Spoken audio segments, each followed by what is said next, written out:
Hey, what's up guys, and welcome to my channel. So in this video we are going to be going over an already written code. This is going to be a code review of an application that I developed, a terminal application that allows you to write notes and also read your notes.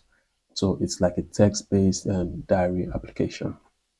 So essentially this is the folder of the application. It's right now it's in the training folder. And then I have another folder which contains the database and the Python executable file, which is main.py. So what this code is supposed to do is supposed to take inputs from you and then save it in the database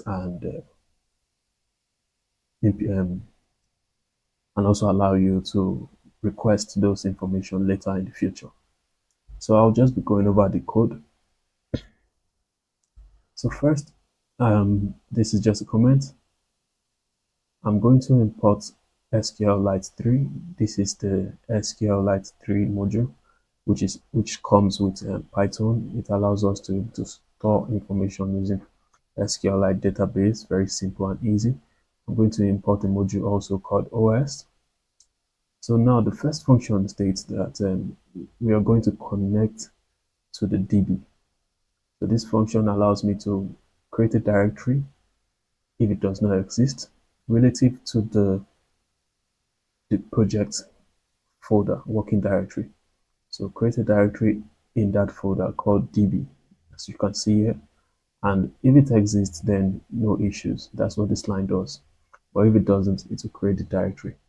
Next, we are going to return this command, which is sqlite.connect, and then stating the DB name. So this essentially connects to the database. And if the database file does not exist, it creates the database file immediately. So next on the list is we have to connect to the database and create a table. So this command helps us to connect to the database using this already made function. So we call the function here and then we assign it to this variable, which is connect. And then in order to work, we need a cursor, okay? Because that's how we work with the database information. Now the cursor, we'll assign the variable cursor to connect, call the connect, and then we call the cursor method on that connect variable. Okay, so after doing that, the cursor is now available for us to be able to write database query code. So how we do this is we call cursor.execute. This allows us to write SQL queries. So right now I'm creating a table. If the table does not exist, the name of the table is text, and then inside that table I want there to be an ID, which is a unique identifier, and the ID is going to be an integer. It's going to be the primary key, and it's auto increment. So for every item I put into the database, it increases by 1 automatically, which is what we want. So now there's going to be a next row on that in this table called text. The next row is going to be called content. It's going to be of type text, and I don't want it to be null. That means it should not have an empty value. All right, so the next one is going to be created at. So we want to know the time at which this database item was created, the timestamp. So created at, we state the timestamp, we call it default current timestamp. So this will get the current timestamp of as at when creating that information. So next thing we are going to do is we'll connect again, and then we commit this information because we are writing to the database. So we need to commit. After writing to the database, then we close the connection. Very important that we close the connection after committing. So after doing that, then I have two functions, which is essentially what my mini note application is going to be all about. The first function is to write a note, and the second function is to read a note. So to write a note, I have to take an input, right? because how am I going to create the note if we're not going to input any data? So we call the input method, and then this is just a placeholder. What are your thoughts? What do you want to write? Once the input captures that data, we store it in the text variable. Text variable holds that information for the moment, and then we proceed to connect to the database. Very important. We need to connect to the database, ensure that we establish a database connection as seen here. Then once that is done, we create a cursor because we are going to be carrying out database activities now. We create a cursor, and then after creating a cursor like we did previously, we select cursor.execute. Then we write the SQL query code, insert into the text database where we have content, which is a row, the value of text, which is what we collected from the input. Once that is done, we commit the code and close the connection. Very important. Then we tell the user the thoughts are saved. So after carrying out that write function, we also have a read function. You know, function is a block of code that we write to reuse later on in the future. So they are executable line of codes that we write with compact in a compact format so that we can be able to access or use that code later on. So now we have the read function, read note, we connect to database, create a cursor, then we call the connect the cursor on the execute method, and then we say select all information from text database because that is where the our note is being stored. So select all information from the text database in the order by which we're ordering it from using the created at row. We had a row like that in the beginning. This is it. So we are going to be ordering the selection in a descending order. So once that is done, now we say cursor dot fetch all. So we fetch all information from the database and we assign it to note. Now, then we print note and then we close the connection. So the next line states that if there are notes, that's if we were able to fetch information from the database, then we print your saved thoughts. Then we call a for loop on the notes, which is going to be an array. We call a for loop on it. And once we call a for loop on it, we print the information using this formatted string. So we have just formatting the string and then just a regular string, but it allows us to be able to output information in between the strings. So we are going to have the ID, which is the unique identifier, the text, which is what we imputed, and the time it was created. So else, if there are no notes, that means we were not able to fetch any data from the database. That means we've not inputted any data of recent.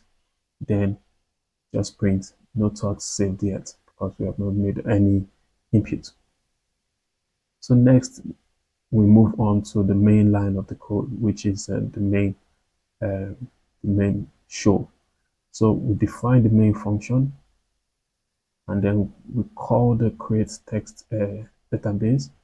This is important because this allows us to ensure that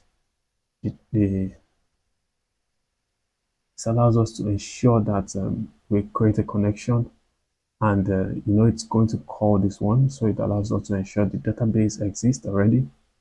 It allows us to create a connection and ensure that the table exists. So we call that database function here, and then we state an action. So the action is going to be input. So what would you like to perform today? Read or write? So would you like to read from your diary or would you like to write to your diary? Very simple. And then these are just methods that we call to format the input properly. So once the user has inputted this action, either read or write, we save that in the action variable. Now, if the action is equal to write, we call the write note function, which is what we explained here, which will allow us to write the information that the user provided in this variable.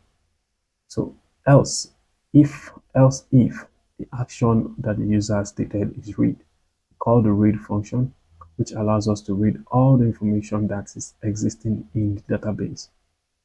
Then else, that's if none of this action, then maybe the user entered something wrong and the system does not like that, just say invalid command, please enter a valid instruction. Now, once that is done, we are good to go. The next thing is to call the if name equals to main.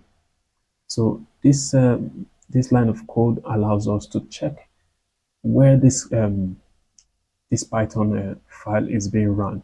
Is it being run from the, are we running it from the actual file, or we're running it from an imported as an import on another file? So it will check if you are running this command directly. So if you're running this command directly by running py main.py, we're telling it to call this main function. Essentially, once I run this command, it should start this function for me immediately. So that is what the code is all about. So now we're just going to test it out. I've changed directory into the training folder where the file is. So I'll just say py main.py, enter. It says, what would you like to perform today? Read or write? So I'll just say write. Okay. It says, what are your thoughts? I'll say, Tikan loves to code. Okay, enter. It says your thoughts are saved. Now, the information has been written to the database. How do we confirm that? So I can just run the command again, main.py. What would you like to perform today? I'll just say read, enter.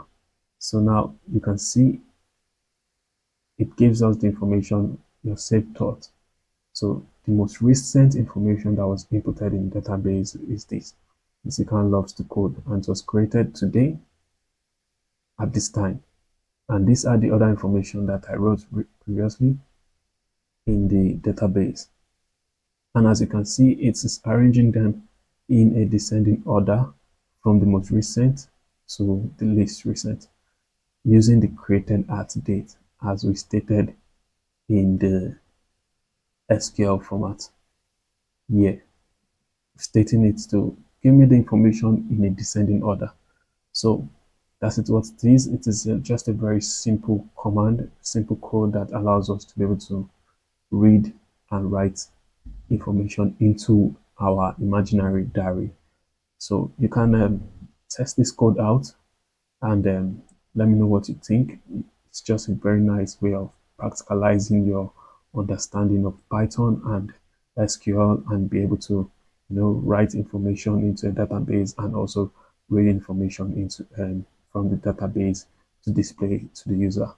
If you want to take this a step further, we can also, incorporate this code, this backend logic with GUI interfaces like Tkinter or PyQt.